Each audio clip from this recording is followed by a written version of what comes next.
कहानियों का चैनल में आपका बहुत बहुत स्वागत है। तो आइए शुरू करते हैं सिंहासन बत्तीसी 10वीं पुतली प्रभावती की कथा। 10वें दिन फिर राजा भोज उस दिव्य सिंहासन पर बैठने के लिए तैयार हुए, लेकिन पिछले दिनों की तरह इस बार 10वीं पुतली प्रभावती जागृत हो गई और बोली, रुको राजन, क्या तुम स्वयं को विक्रमादित्य के समान समझने लगे हो? पहले उनकी तरह पराक्रमी और दयालु होकर बताओ, तब ही इस सिंहासन पर बैठने के अधिकारी होंगे। सुनो राजन, मैं तुम्हें परम प्रतापी राजा विक्रमादित्य की कथा सुनाती हूँ। एक बार राजा विक्रमादित्य शिकार खेलते खेलते जंगल में काफी आगे निकल गए।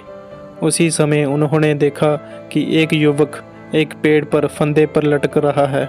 विक्रम समझ गए कि युवक आत्महत्या कर रहा है।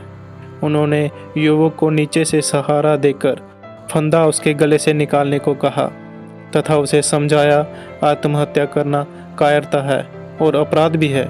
इस अपराध के लिए राजा होने के नाते वे उसे दंडित भी कर सकते हैं।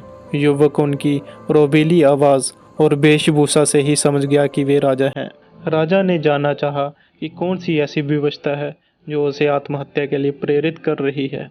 उसने बताया कि वह कालिंगा का रहने वाला है तथा उसका नाम वसु है। एक दिन वह जंगल से गुजर रहा था कि उसकी नज़र एक सुंदर लड़की पर पड़ी। वह उसके रूप पर इतना मोहित हुआ कि उसने उससे उसी समय शादी का निवेदन कर डाला।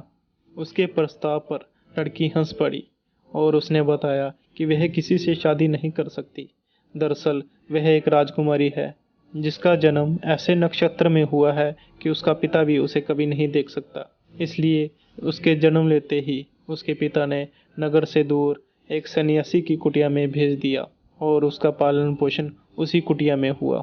उसका विवाह भी उसी युवक से संभव है जो खोलते तेल के कड़ाहे में कूदकर जिंदा निकलकर दिखाए। उसकी बात सुनकर बसु उस कुटिया में गया। वहां जाने पर उसने कई अस्थि पंजर देखे जो उस राजकुमारी से विवाह करने के प्रयास में खोलते कड़ाह के तेल में कूदकर अपनी जान से हाथ धो बैठे थे। बसु की हिम्मत जवाब दे गई। वह निराश होकर वहां से लौट गया। उसने उसे भुलाने की लाख कोशिश की पर उसका रूप सोते जागते उठते बैठते हर समय आंखों के सामने आ जाता। विक्रम ने उसे समझाना चाहा कि राजकुमारी को पाना सचमुच असंभव है, इसलिए वह उसे भूलकर किसी और को जीवन संगनी बना ले, लेकिन युवक नहीं माना। विक्रम ने उससे कहा कि आत्महत्या पाप है और यह पाप वह अपने सामने नहीं होता देख सकता। उन्होंने उसे वचन दिया कि वह राजकुमारी से उसका विवाह कराने का हर संभव प्रयास करेंगे। फिर उन्होंने दोनों बेतालों का स्मरण किया। दोनों बेताल कुछ ही देर में उन दोनों को उस कुटिया में ले आए जहाँ राजकुमारी रहती थी। वह बस कहने को कुटिया थी। राजकुमारी की सारी सुख सुविधाओं का ख्याल रखा गया था। राजा ने तपस्वी से मिलकर वसु के लिए राजकुमारी का हाथ मांगा। तपस्वी ने राजा विक्रमादित्य को कहा, राजकुमारी का हाथ उसी युवक के हाथ में देगा जो खोलते तेल से सकुशल निकल आए। बस यह शर्त पूरी होनी चाहिए। राजा विक्रम ने बताया कि वे खुद ही इस युवक के स्थान पर कड़ाह में कूदने को तैयार हैं। तो तपस्वी का मुंह विस्मय से खुला रह गया। खैर, विक्रम ने तपस्वी से कहकर कड़ाह वर तेल की व्यवस्था करवाई।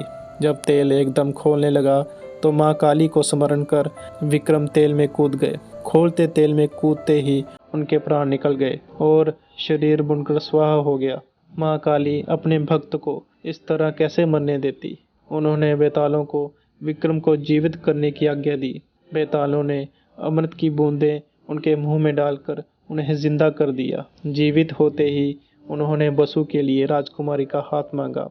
राजकुमारी के पिता को खबर भेज दी गई और दोनों का विवाह बड़ी धूमधाम से संपन्न हुआ। इतना कहकर पुतली प्रभावती खामोश हो गई और राजा भोज समझ गए विक्रम के इस अतुलनीय त्याग का उनके पास कोई जवाब नहीं है और वह अपने कक्ष की तरफ लौट गए। यहीं पर सिंहासन बत्तीसी का 10वां भाग खत्म होता है। कहानी सुनने के लिए आपका बहुत बहुत धन्यवाद।